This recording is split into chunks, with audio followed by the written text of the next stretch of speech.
about the events of what might be happening with Saudi Arabia's main oil refinery getting attacked by Iran. Remember, one of the key parts that we see in the study of Daniel is the Persian Empire, and the king of Persia is who the angel was fighting before. When we get into the later chapters, who he was fighting before he was able to come and talk to Daniel. And so Persia still today, Iran, fits into the biblical history and the things that we're looking at. We noticed that we saw in the news this week that it's been now released that Trump was trying to pull together a peace treaty with the Afghanistan people and Al-Qaeda or ISIS or whatever it is, and he was trying to pull together a treaty for them at Camp David that sort of fell apart. And we don't know any of the details that led them to want to pull that plan together or that led to it falling apart. All we now know is that it happened. He's discussed having a mutual defense treaty with Benjamin Netanyahu and Israel, and they're supposed to meet later this month. That will be interesting because anything that the world does to help Israel makes the Persians and the Iranians all upset. The leadership in Iran is upset and wants to do something about it. You still have the problems in Syria, and you have the problems all around this area. Saudi Arabia has been one of the main countries that have been helping the U.S. in our foreign policy in that area. They've caused us some problems, but they've also interceded and helped out in some different times. So everything in that area is really interesting to see what happens. We don't know how the economic markets are going to be affected Monday because we found out about the drone attack on Saudi Arabia's main refinery on Friday after the market had closed. And so they've had the weekend, and Saudi Arabia's announcement this morning was that they think they'll have it back online by Monday. So you got a lot of players in the mix going on in world politics. We want to make sure we stay on top of that. All right. As we look at this lesson specifically, I thought it was good for us to back up and get a little bit more of the geography. Because in this lesson, Daniel introduces east, west, and south. He introduces directions. And so it's kind of good for us to figure out, well, where are we talking about? And we deal with three different rulers during Daniel's life. You have Nebuchadnezzar, you have Cyrus, and then you have Darius, and they rule different empires. One of the rulers that the lesson plan really fits with, but not 100%, but it may be, is Alexander the Great. So I wanted us to also sort of get a vision of this empire. So a map I found online, this is the map of the Persian Empire. You can see where it stretches from Greece down to the upper part of Egypt, a little bit across the top of what Saudi Arabia, and all the way to the east, just before you get to India, and then goes up. And so then if we look at where Daniel was, and in this lesson he starts off telling us that he is in Susa. And so I wanted to find a map that had where the biblical Susa is, and so it's in tiny print, I'm sure. But from here, this is Elam, and there is Susa. So you see where it is. It looks like it would be just a little bit north of what today would be Kuwait City in Kuwait, is what it kind of looks like. It's actually part of Iran, and I've got the name of the city in just a minute where it was. But this is where he wasn't there, but he saw himself in this city of Susa. And if you look here, Syria, and then over here would be Egypt and the Sinai Peninsula. I mean, Egypt here and the Sinai Peninsula, and Israel is right in here. So we're just trying to keep up with our geography on this. And then, and we can see the outlines. It's kind of hard to tell there on the screen, but you got a different purple outline and a red outline as to when the different conquerors were. Now you've got Cyrus of 559, and then we see what he did over his 10 years. Then you see 550 to 530, and then Darius's empire, and it spreads all the way out. So the empire of Alexander the Great spread just a little bit farther out than that. He conquered all of this empire, and he spread up into this north a little bit more and spread over to here. So he did more coverage than Darius had done when he took over all of Darius's empire, and he went farther into Egypt, and he went farther into southern Europe. At one time, he had 2 million square miles of his land, which was 3.4% of the 3.5% of the world's land mass at that time. He is supposed to have had solid rule over, I think, probably the largest group of territories that anyone ever has had. And I think the British Empire might say something about it because they had British areas, but it wasn't quite the same. And Daniel had Alexander had an interesting way. He would go in and he would pick from the existing leaders some people that he wanted, that he felt was going to be problematic, and they would be killed, and he would have other people he would leave in power, and then he would plug in 2 or 3 of his generals or leaders, and he would set up a government. He would many times set up a democracy in that area and would pick the people that would be the leaders. And they said it's real interesting, in his army he carried with him engineers and surveyors and architects and people that were really good at construction, because what he left behind was the Greek. He would leave behind some of those people to build the cities up and to build the infrastructure up. So he conquered and then went about a massive rebuilding program to build the lands back up. He was quite ruthless at times, but at other times he made a lot of sense as to what he did. And this is just another look at it with the map expanded out just a little bit so we can see where his problem was. His problem was down in India. When he started to go into India, the timing was bad for him, and it turned out that it was raining a lot, and his people started getting sick, and they had been fighting and traveling for 12 or 13 years by this time, and they were just tired of it. They wanted to stop, so they backed up and settled, and actually, as we'll see in the lesson, he actually went back to Susa the year before he died, and that's where he was, which was the heart of not the Babylonian, but the Darius's Persian Empire. So Alexander the Great figures in, and there's a reason why we're covering all this. Now what I wanted to do is, last week I mentioned a little bit about the chronology of Daniel as to when certain verses occur.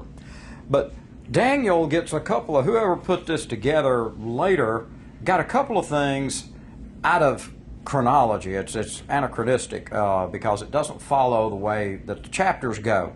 And so I wanted us to get on track with that. So if you look in Daniel chapter 5, and I'm going to read through these just so we go through them a little quicker. I'm going to cover selected verses in here that, first of all, give us repetitive endorsement for the fact that Nebuchadnezzar was the father of King Belshazzar, and we get the confirmation that as to the timeline as to when Belshazzar was there. And so it tells us King Belshazzar gave a great banquet for 1,000 of his nobles and drank wine with them. While Belshazzar was drinking his wine, he gave orders to bring in the gold and the silver goblets that Nebuchadnezzar, his father, had taken from the temple in Jerusalem, so that the king and his nobles, his wives and his concubines, might drink from them. So they brought in the gold goblets that had been taken from the temple of God in Jerusalem, and the king and his nobles and wives and concubines drank from them. As they drank the wine, they praised the gods of the gold and the silver, bronze, iron, wood, and stone. Suddenly, the fingers of a human hand appeared and wrote on the plaster of the wall near the lampstand in the royal palace. And the king watched as this hand wrote. His face turned pale, and he became frightened, so that his legs became weak and his knees were knocking. Okay. Turns out there's good reason for that. We know this story, so I'm just hitting the highlights for what we're looking at. The queen in 10 picks up and she says, hearing the voices of the king and his nobles, she came into the banquet hall. May the king live forever, she said. Don't be alarmed. Don't look so pale. There is a man in your kingdom who has the spirit of the holy gods in him. In the time of your father, he was found to have insight and intelligence and wisdom like that of the gods. Your father, Nebuchadnezzar, appointed him chief of the magicians and the enchanters, astrologers, and diviners. He did this because Daniel, whom the king called Belteshazzar, was found to have a keen mind and knowledge and understanding, and also the ability to interpret dreams, explain riddles, and solve difficult problems. Call for Daniel. He will tell you what the writing means. So we know the story on that. But here's Daniel in 18, where he comes before him. After he's in there and He's heard what all the good things he's going to get, and he tells him he can keep all his rewards and give them to somebody else. He says, Your Majesty, the Most High God gave your father Nebuchadnezzar sovereignty and greatness and glory and splendor because of the high position he gave him. All the nations and the peoples of the language dreaded and feared him.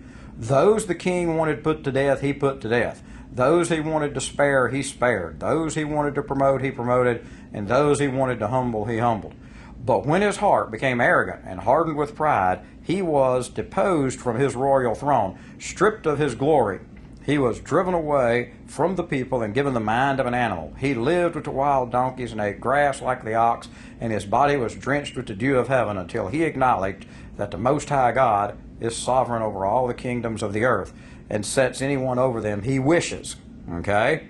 So now we go through the part where he tells them that because he hasn't done this, this is the translation of the dream, and says what he has. But at the end, he tells us, Then at Belshazzar's command, Daniel was clothed in purple. A gold chain was wrapped around his neck, and he was proclaimed the third highest ruler in the kingdom.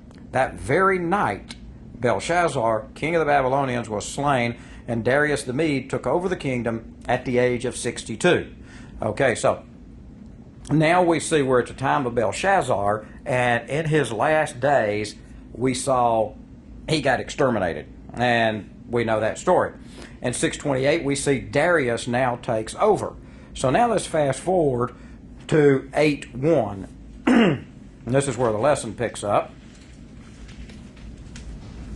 All right, and so let's go ahead and pick up with 1 and 2, if you would, Jim Skelton. In the third year of the reign of King Belshazzar, a vision appeared to me, Daniel, after the one that appeared to me the first time.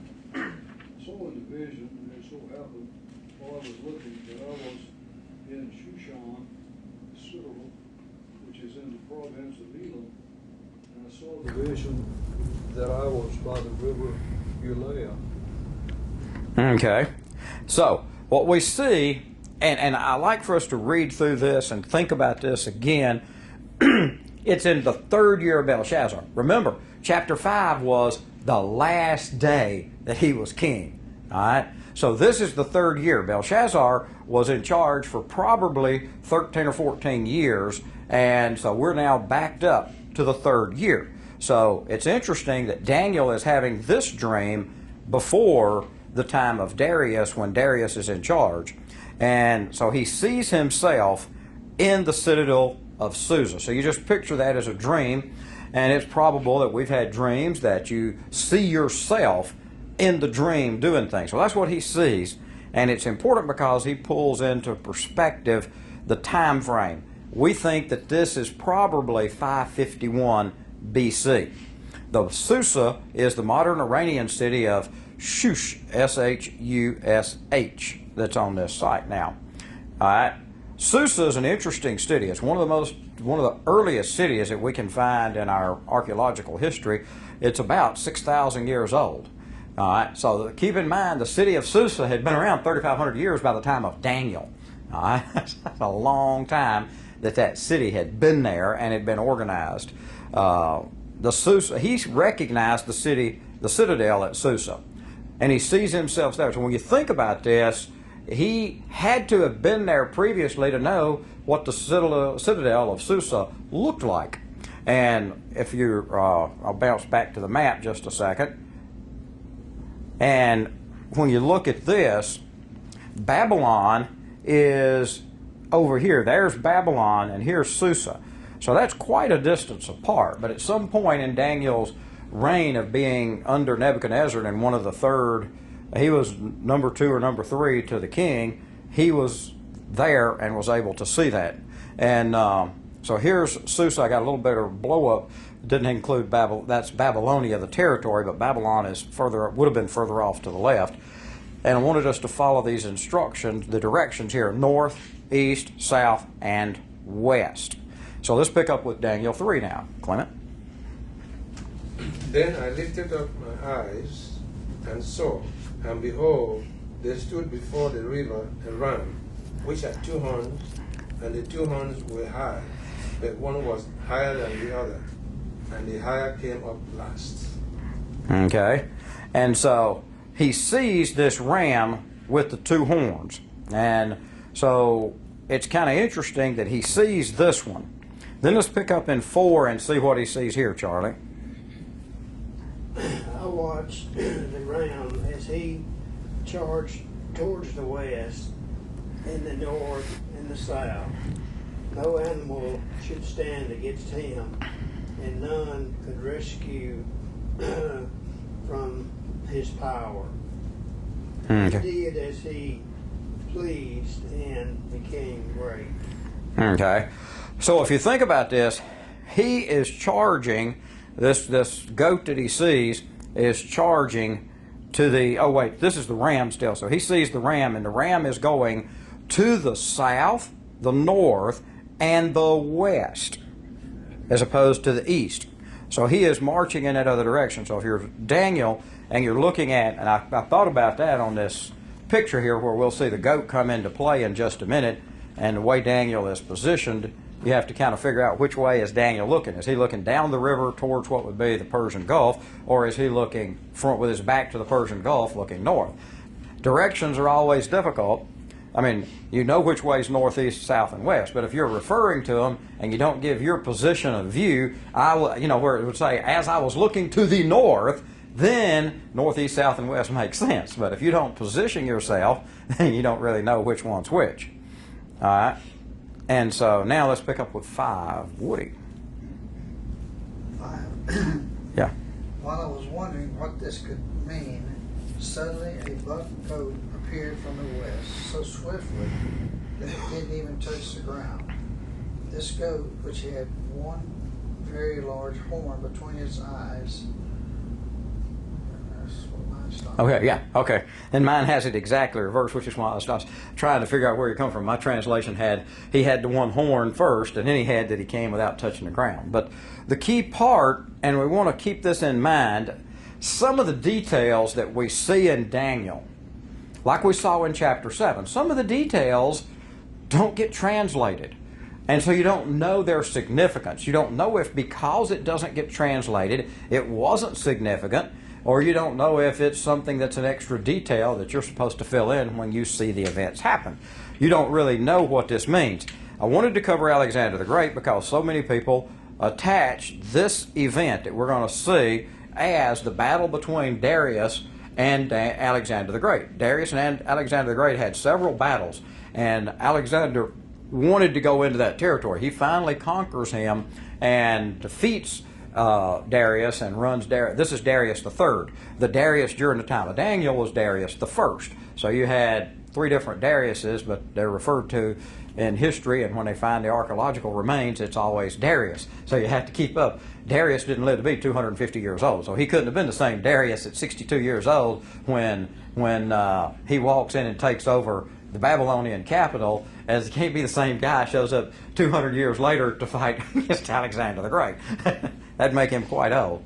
And so it's a different person.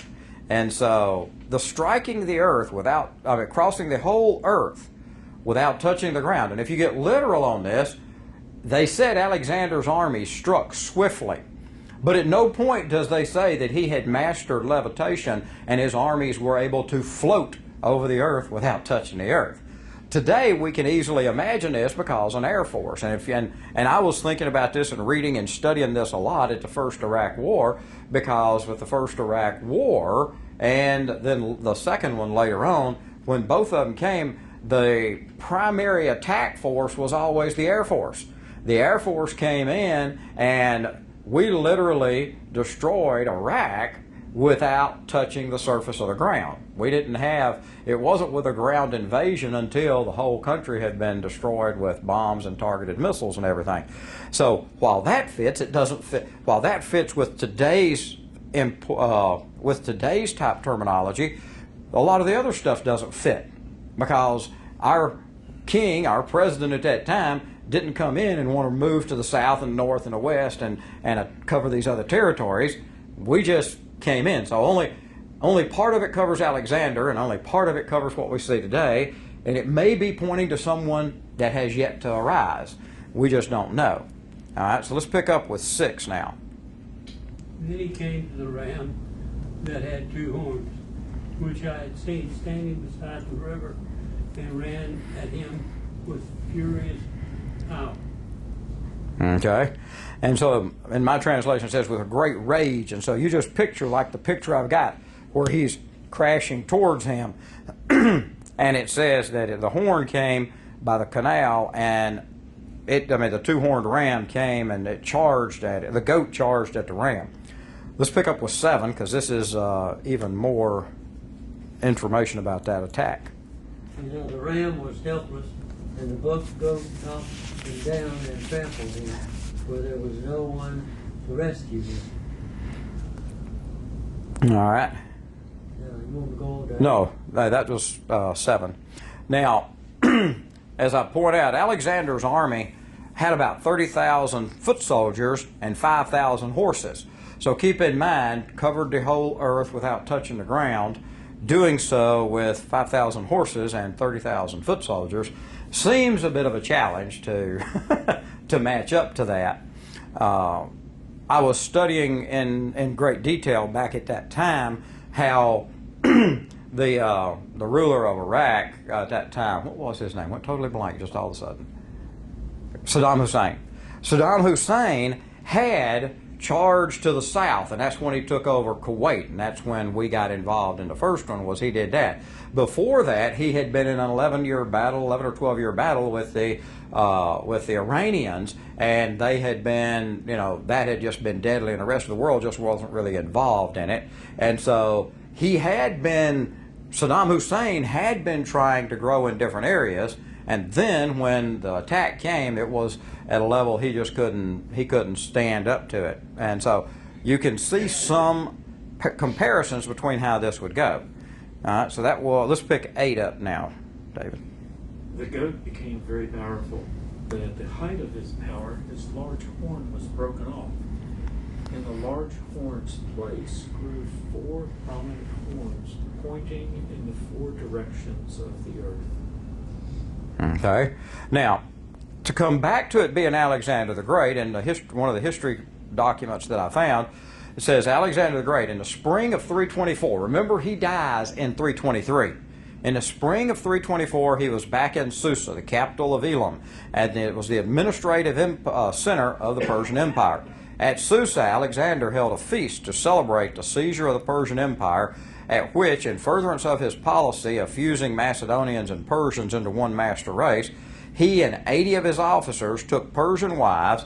He and Hephaestion married Darius's 2 daughters. So he was merging Darius's empire with his by the marrying, and then he had 80 of his officers take Persian wives. So that was his plan, was to try and put together, and it was very common back in those days. So part of what you can see really fits Daniel. We just did 8. So let me go back to the 4 prominent horns. Alexander's empire was divided. After Alexander died, it was divided to his 4 generals. Cassander received Macedonia, Greece, Lysimus, or whatever how you pronounce that, got Thrace and much of Asia Minor.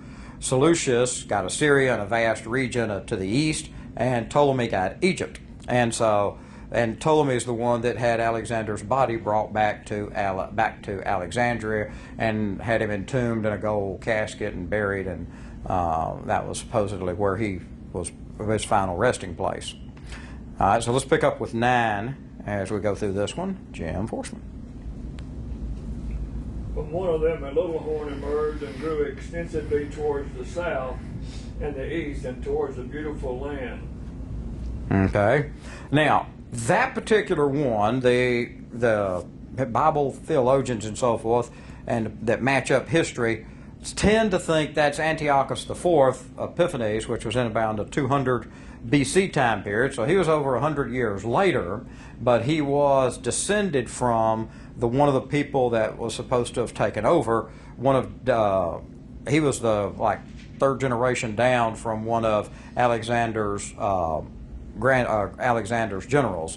Well, I think it came from the Seleucids or whatever, Seleucids, however you pronounce that. All right, and then verse 10, and I'll let Jim Skelton, if you got that. And he grew up to to the host of heaven. They cast down some of the hosts and some of the stars to the ground and trampled them. My comment on this, I have no idea what this really means. I can't, you obviously can't attach that to anyone that survived from Alexander the Great's time to anything that we can think of today being able to pull down stars from heaven. Now, some people have suggested that this could be related to a future war when we have nuclear warfare and we bring the big ICBMs in and land on the area, and that may be the symbolization of it. But the thing to keep in mind is, what is Daniel seeing? And what he says, he is seeing this horn, and he sees the horn grow up. He's not seeing a leader. This guy, he doesn't know about horn related to leader until 15 through 27. What he sees is this goat here with the horns, and the prominent horn grows up until the horn touches the stars of heaven, and some of them fall down. So you have no idea. About Israel, isn't it? Well, That's what it's. Mine says the beautiful land is Israel. that's the verse before, yeah. And he says that one of them came out of another horn, which started small but grew in power to the south and the east, and towards the beautiful land which is west of Susa. Israel is west of Susa, and so if you're looking at Susa and it goes to the west, that's I think he just left out one of the directions there and changed it to towards the beautiful land, Israel. Then it says it grew, this horn he's seeing grows until it reaches the host of heavens and throws some of the stars down. So like I said, I'm not really sure how you'd interpret that. Clement, verse 11. Yet he magnified himself even to the prince of the host, and by him the daily sacrifice was taken away, and the place of the sanctuary was cast down. Okay. And took away the daily sacrifice. Let's go ahead and read 12 before we get into this, if you would, Charlie. Because of rebellion, the host of the saints and the daily sacrifice was given over to it. It prospered in everything it did, and the truth was thrown to the ground. Okay. And looking at that, let me see if I can find my notes on it here. Yeah. When we look at this, the daily sacrifice, there it is. That's what I was looking for. This Antiochus IV, it seems difficult, according to the historians and everything, to think that he ever grew powerful enough for this to refer to him. And at the same time, they did say that he did kill roughly about 100,000 Jews as he marched to the south in 1 and 2 Maccabees. The historical books also tell us that Antiochus is the one that entered the sanctuary, took away the golden altar and the candlestick and all the vessels thereof, and the temple showbread and pouring vessels. He stripped the temple of ornaments of gold. So this could fit Antiochus, and in our current times, the daily sacrifice hasn't been restarted. However, we go back to the fact that I covered in lesson 1. Jesus tells us, when you see the abomination of desolation as spoken of by Daniel the prophet. So it's kind of hard to believe that Jesus is sitting there 200 years after the guy had been here, that the abomination of desolation was referring to. I don't think Jesus had his timeline out of kilter. I think Jesus knew the time had not yet come as to when this was going to happen. Let's see, you ever read 12, right? All right. So the other part of 12 in mine says that truth was thrown to the ground.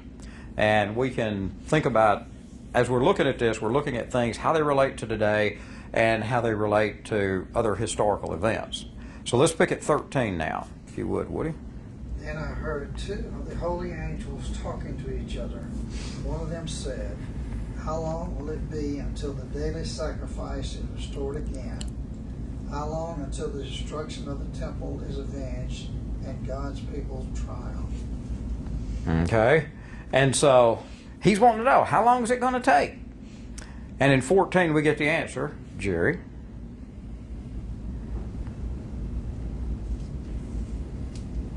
I'll read.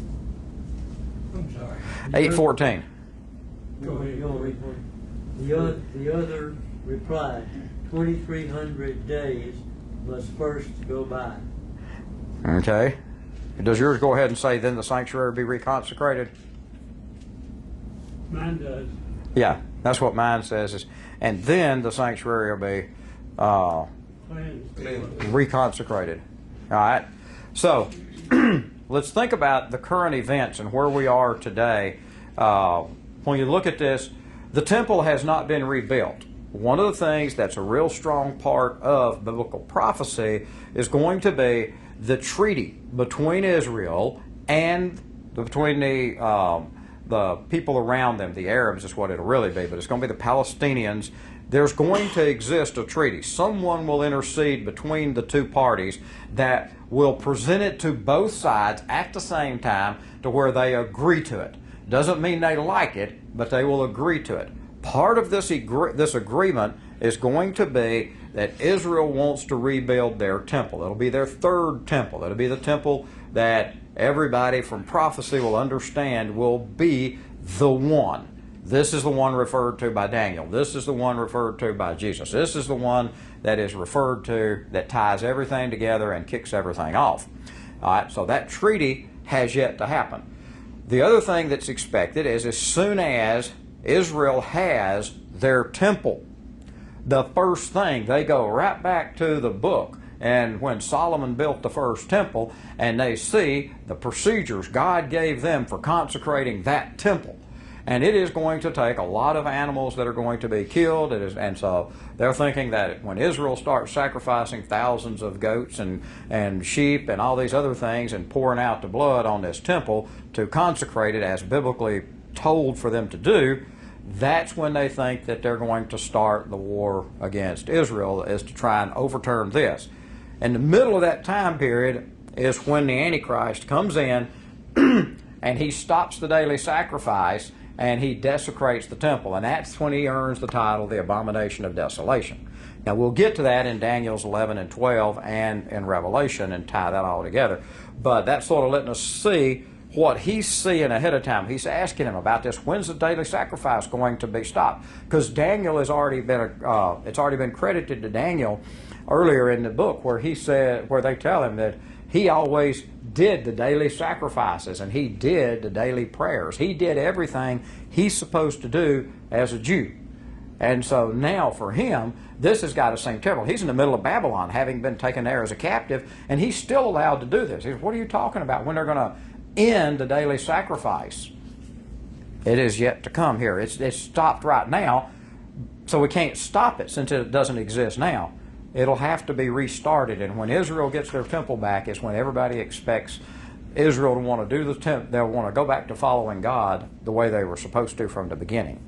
The leader of Israel now has said if he gets re-elected, he will go and invade and capture the land that's needed for that. Mm-hmm. It's on the Temple Mount by all analyses and everything else geographically. And there is the half of the Temple Mount, and we'll cover this when we get to that part, but the in the Temple Mount, the area that it sits, there is another area that is where Solomon's temple was supposedly built. And what the plan is going to be is that the temple will exist with the Temple Mount, that's the Islamic shrine that they go to. And it will be there together, because in Zechariah we get the prophecy where it tells us that the outer courts, both in Zechariah and Revelation, the outer courts will be given to the Gentiles. And so all that they will have is the temple part. They won't have the whole temple complex like Solomon built that covered everything out where the Temple Mount is. So they're going to stop halfway, and all they will have is their exact temple to put it on. So it's going to be really interesting. And what's really interesting is I've seen this documentary or this interview with a guy whose dad was a general, or he was in the army with Israel when they took over after the big battle, and they had taken over. I think it was 50.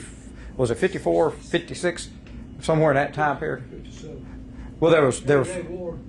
I think that was it. But anyhow, it's when Israel retook. No, it's 67 because they took Jerusalem. They didn't get Jerusalem back till 67, and when they went in Jerusalem. the guy in the army had all of the dynamite and explosives with him, and he went to the general who was leading at that time, and he said, let's blow this Temple Mount up right now. Okay, Israel had just conquered it. Israel had captured it again, and they were ready to detonate it. And the general stopped them from doing it. And the guy that was talking about it, says his dad was always baffled. Why did you stop it? Why did you stop it? Well, that must not have been God's timetable that would be it. And the prophecies do not say that the Temple Mount doesn't exist. The prophecies say that part of it's going to be given to the Gentiles, and the other part is going to be where Israel is going to build their temple. So it didn't fit prophecy.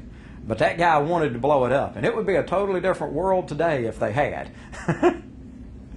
So very interesting to see how all this comes together. Next week, we can look forward to the interpretation and see what the angel tells Daniel this time. And then we'll get into chapter 9 after that. So any other thoughts or comments on this? Hopefully it just keeps getting interesting. Let me close this in prayer. Father, we thank you so much for the visions that you have given Daniel and the interpretation and the leadership that you have provided around the world that will lead us to the day that you are looking forward to and that you have prophesied. Though we are not smart enough and we are not involved in it and we don't know what the plan is, we want to ask you to please give us the wisdom to notice the things that Jesus warned us of, to help us not be deceived, to help us know the things that are coming when they come. Now help us to go this week and lead a life that will help others to see you through us in all that we do. In Jesus' name we pray. Amen.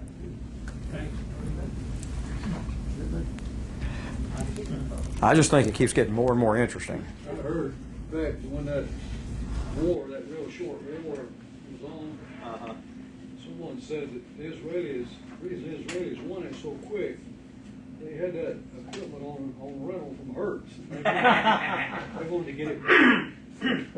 Yeah, one of the things that I saw this documentary years ago, probably 20 years ago, that was extremely interesting. It was the time of Israel before May the 14th, 1948, when they came back. They said because at that time, leading up to that time, Israel was everybody was driving the British crazy. The British were in charge of the territory. The British tried dealing with the people that now call themselves Palestinians. They tried dealing with them. They had no interest in anything. They didn't want to do anything, but they didn't want Israel there. The Israelis had fled Europe because of Hitler's persecution, and when they were turned loose, they had nowhere to go. All their homes had been destroyed, all their property had been taken from them, so they just herded up in this mass migration and went back to Israel. So the two of them were together, and they knew they were going to fight. So Israel ended up building fenced-in compounds to put the Jews in. And then they had trouble with, at night, the Arabs would come by and take pot shots shooting into these compounds where the Jews were. And finally, on May the 14th, that really wasn't Israel's Liberation Day, that was Britain's Liberation Day. That was when Britain says, Pontius Pilate here, I am through with you guys. If you all die, that's fine. I am not in the middle of this anymore. What had happened was Israel, the Jews below the ground, and they took us in the compound and everything. The camp of people went in that compound and everything. They went down there and showed where they had been making bullets and they had been making guns and they had been building their weapons in this underground armory, so to speak, that they had down there. And if you remember, the very day after the U.S. recognized them and the other countries fell in line recognizing Israel, as soon as that happened, the Arabs all got together to come in and fight, and Israel defeated all of them from all directions. They had all their own weapons that they had been building underground, and nobody knew they had them. They were figuring that the Jews were going to get wiped out. The Jews were figuring differently. We are not going to get wiped out.